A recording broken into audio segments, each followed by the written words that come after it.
Hello, today I'm going to discuss three of my poetry books in the Behind the Books playlist. I'm doing this because I just released my third poetry book, and you can find that in the link in the description.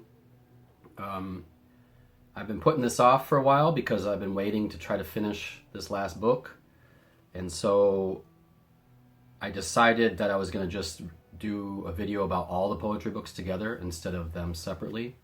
So I'm going to be talking about three books. The first is Poetica Umbra, and the second is The Marianist in Red, and the third is Golgatha, Poetry of Desire.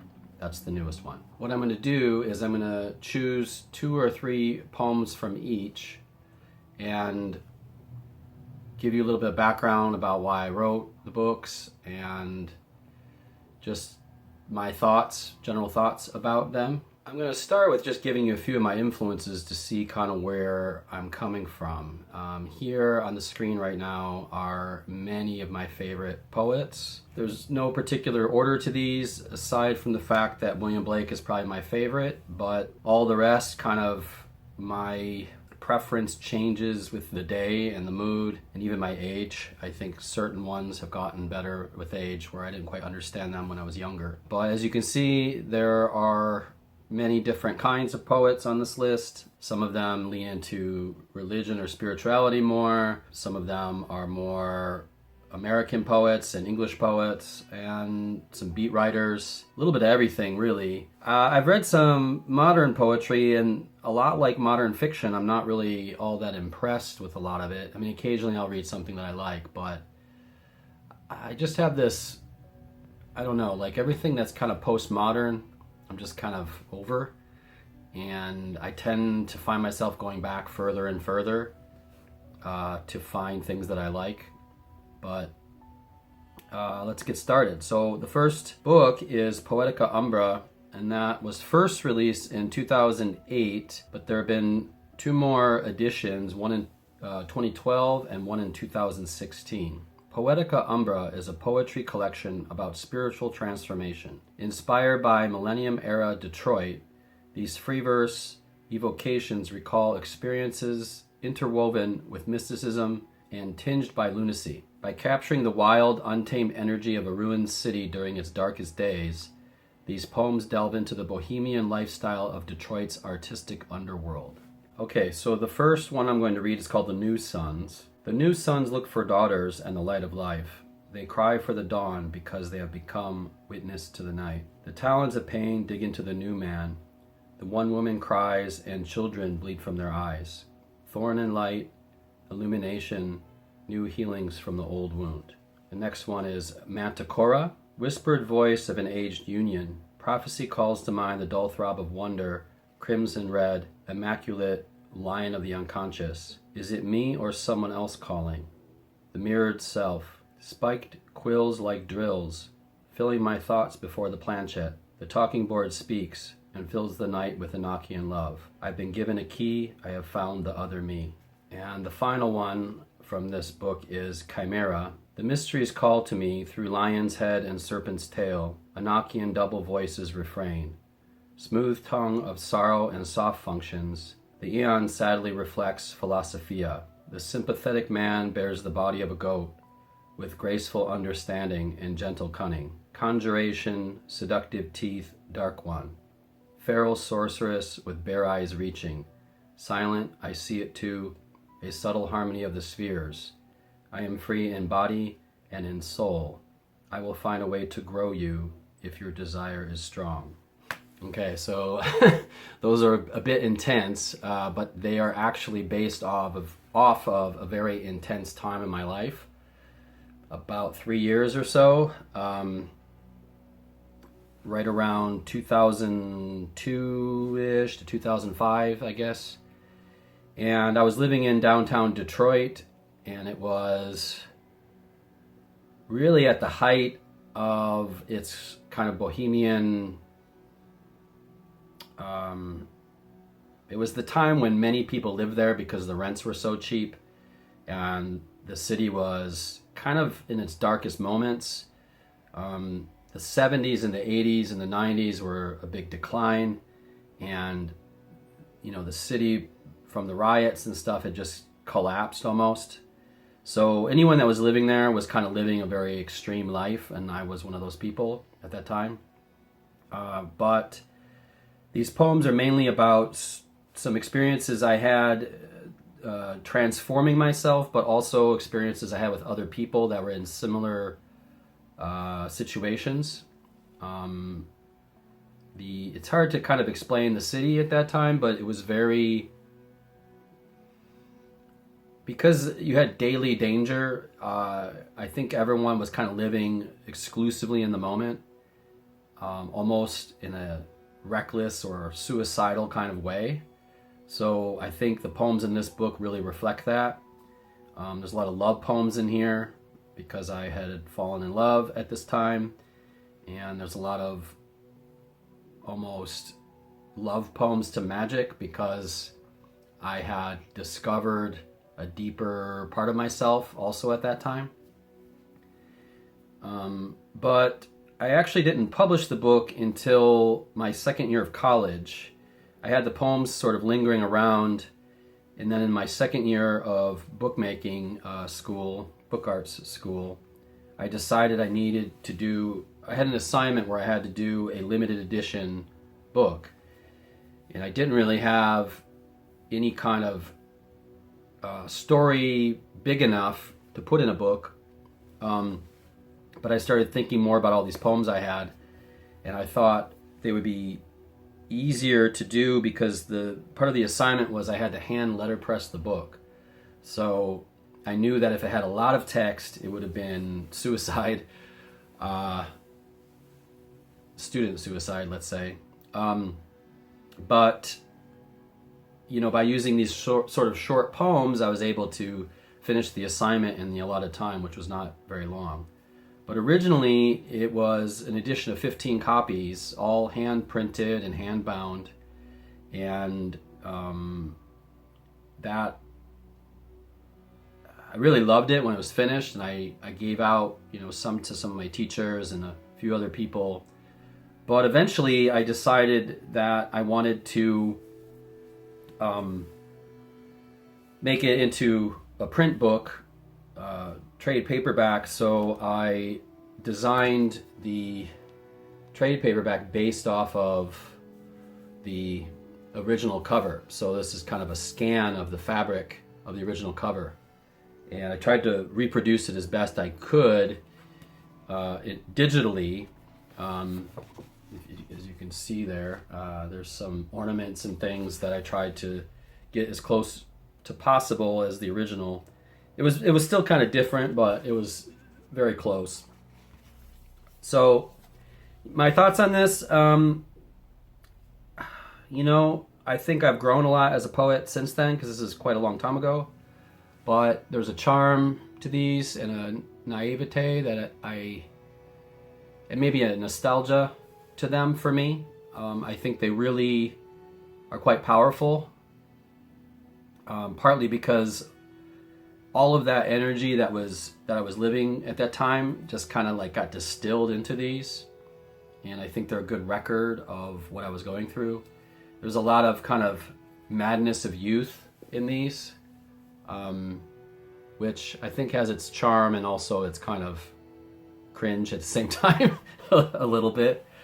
One thing I will note that I love about this book is there is a fearlessness to it. Like, I just went for it, and maybe in older age I've tempered that recklessness a bit, but in the case of these poems, I think they just really go for it. Okay, the second book is The Marianist in Red, and that's from 2011 and 2016 is the second edition. The Marianist in Red is an illustrated collection of religio-erotic poetry inspired by an American expatriate's travels in Asia. Each poem examines the spiritual and sexual diversity of the East in relation to Western sensibilities. The first one I'm going to read is called Beyond the Black Rainbow. Beyond the black rainbow, a strange fountain exists. In memories, I see her lithe form stretch back to the beginning of time, Like Newt, she bends herself backwards over the sky. The cycle repeats and the institution sees color spring forth from inside. But her belief is not in miracles. Now I return to the city of my youth, an angel inside of me. I'm old and worn in this return. They don't see me within, and she'll never be free with her love, but destiny calls her somewhere. I let the double voice lead me to the grand circle within a point of purity. The solstice is the time for the new light. I remember her touching my liberty. Will her puberty be the same? The angel said she'd be my anchor, a returning emotional force throughout my life. While an angel cries fate, I become imperfect within the perfection of a circle. Inside a rainbow, I see wet loins grind at each other with nature's thoughtless instincts intact. But where is that force of intimacy? Love has no color. And the second one I'm going to read from this is called The Ancient of Days. Worlds await us. A dragon called Six awaits. All the serpent is red with warning scale, tongue and tail. Of preconceived notions to overcome, strange illuminated pathways. Death is the first guardian of the wise, and love is the death of sweet mercy and surrender. Passion to seek. The old texts speak of castle and maiden, lion and stone, canto and cross, alicorn and rose, and magi. Milton's way beckons me to search, blossoming into a grand schematic.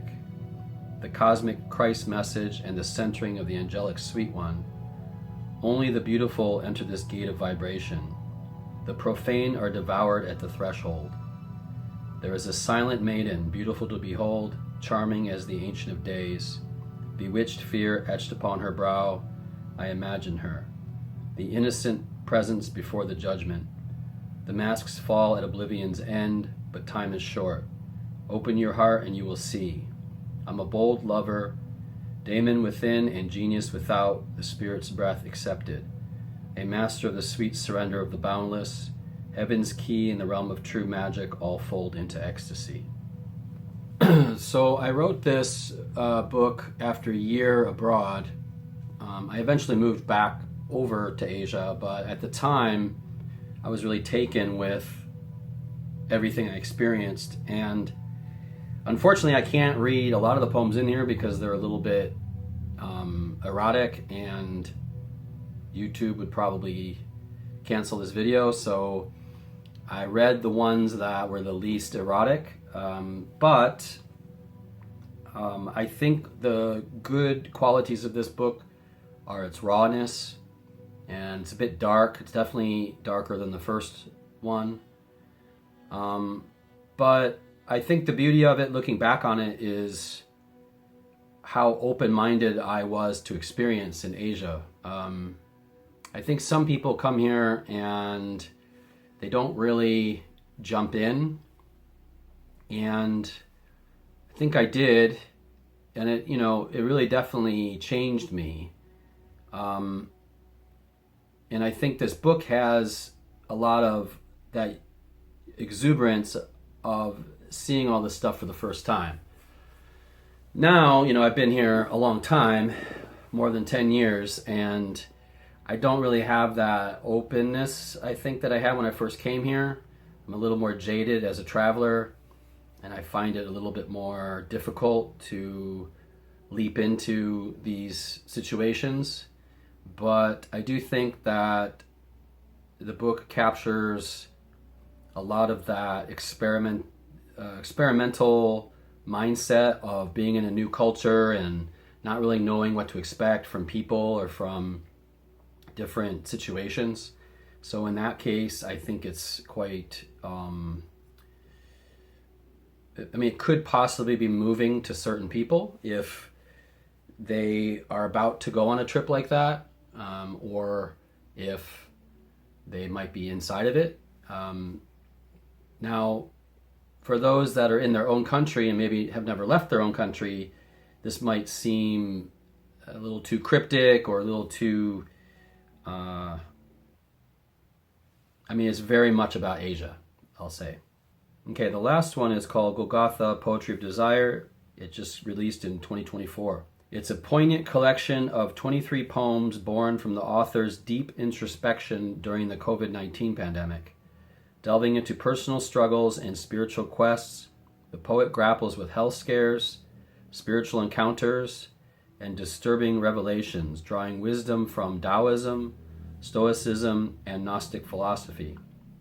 Through raw honesty and profound insights, the poems explore midlife crises, addictions, and the fleeting nature of existence, culminating in a realization that embracing the present moment is the key to true fulfillment. This collection is a testament to the transformative power of self-reflection and the pursuit of inner peace amidst life's challenges. The first one I'm going to read is called Cantrip. If it goes nowhere, why contact me? Stuck in a lie, living a fantasy. Your words are not the truth. It's irreal. I see the door, no screen, no filter. One cat above, three below. A false idea of what life was like. I see it now. The masterpiece cracks, reveals the real you. Was it always there? Illusion? Abuse comes in many forms, sometimes like a cat at your leg. The halting desires of those who believe in ghosts. I do it again, but why? It's an encumbrance, a dead weight, 1 million tons of love. Tell them what they want to hear, desire chips away at me, a little more each time. Over and over I relent. Cannibals become clever, you know. Forever, so why don't you speak? Harmless spells are the most dangerous. It's a trick, a dead weight, another cantrip. The second one is called 1743, I Find a Boy. Trance enters me. You say strategies as I sink into eternity's waterway.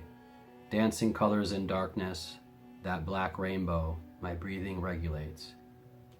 I find a boy inside. Uncovered life of erstwhile pain. In 1743, how do I know the year? He stole to eat, hit to learn, beat again and again. No friends, no money, the street. Now I see how this young death informs me, made my scuffles in this life, and then you were gone again. The skins of our struggle wear us, anger for the abuse, willing to give it all away for contrition. I have been given a key, I saw another me. And the final one is called Demiurgos. A world beyond the world, the grand deceiver, his illusory prison, insanity, hostility, suffering. The way out is the way in, skipping a beat, a dropping of the hat, a willing of light. Seeing all spirits have luminous darkness, but color is fantasy. See through it, damn it. Wish for wistfulness, but find value in no thing, because no thing is the true treasure. Escape the prison, the vacuum, agnosia everywhere, abraxas, abrasax. I know you now, I see you. Love is my apocryphon. I wrote these during the pandemic from 2020 to 2023.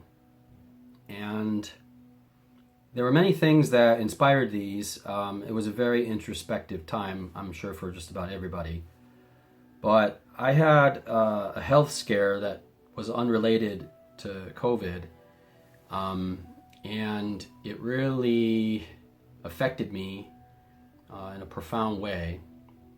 I actually thought I was going to die. And so it really forced me to go inside for a while, probably the longest I ever have. If you know anything about sort of esoteric things, there's the idea of the hermit, and in the hermitage you go in, you get these kind of spiritual truths from within, and then you come back out and try to relay them to the world. And that's basically what happened. But it wasn't just the health scare. One of the poems I just read is based off of an experience I had where someone I knew was very into past life regression, if you believe in that. And I'm pretty deep into meditation, but I've never really tried to go into past life through meditation. But I did this with her, and it was more than I bargained for. Let's say I just wasn't sure if it was going to be what she was saying it was going to be, but it turned out to be much more. And I wrote one poem in the book about it. It's the one I read, 1743. I find a boy. But I think a lot of the rest of the poems are inspired by it kind of tangentially, because the experience was very profound and almost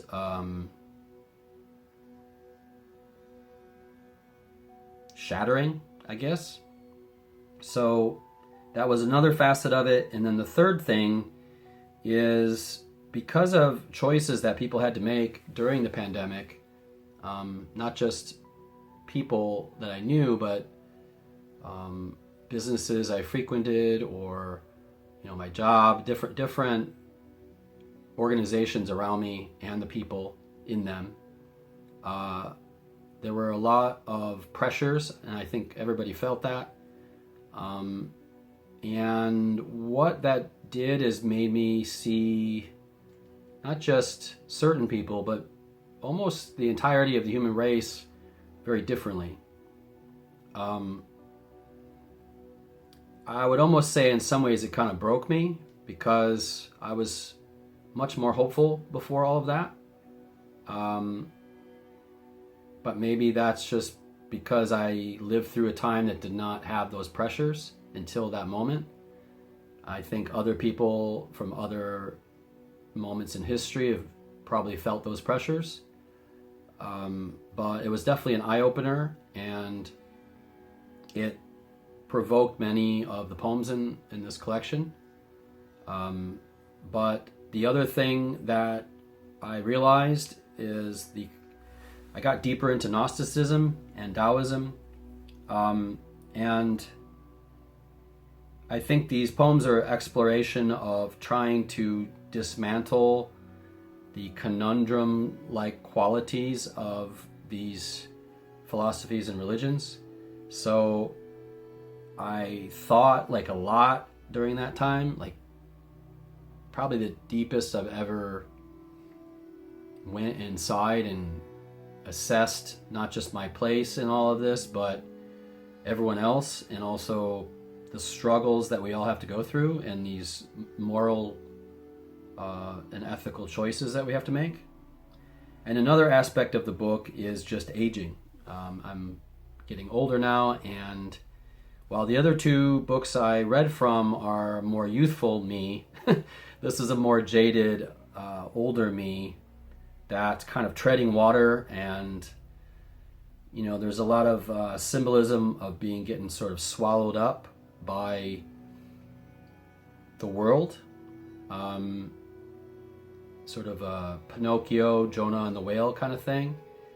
And yeah, if you know anything about Gnosticism, I have many other videos in the channel where I discuss it a bit. But the idea that the world is a prison, I think, is very, very prevalent in these poems. In that there's almost a puzzle to existence, and I think knowing that the world is flawed and seeing it very distinctly firsthand during this time, the years that I wrote this, it definitely made me dive more into that idea and to explore it more. Now, that sounds all very negative. I would say my mind is in a different place now. It's kind of coming out of all that. But I will say this, certain things that happen, you never forget. You'll never forget. And I will never forget. But I can still have hope in my own journey and my own understanding of the world that I live in. And that's what I'm choosing to do. So that's about all I got for this one. If you like any of these poems, you can check them out. Check out the books. I'll put all the links in the description. If there's anything you have to say about any of the poems, hopefully be nice. Unlike my novels, these are way more personal. Not to say that my novels aren't, but these are a bit more raw about who I am.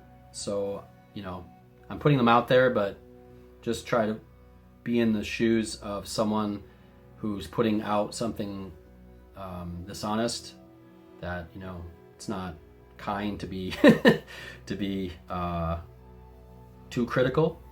But, you know, if you have something that you think, you know, you don't agree with, by all means mention it. But that's about all I got. If you know anyone that likes esoteric kind of spiritual journeys in their poetry, you can pass this video on to them and maybe they will like it. So anyway, take care, have a good day. Bye bye.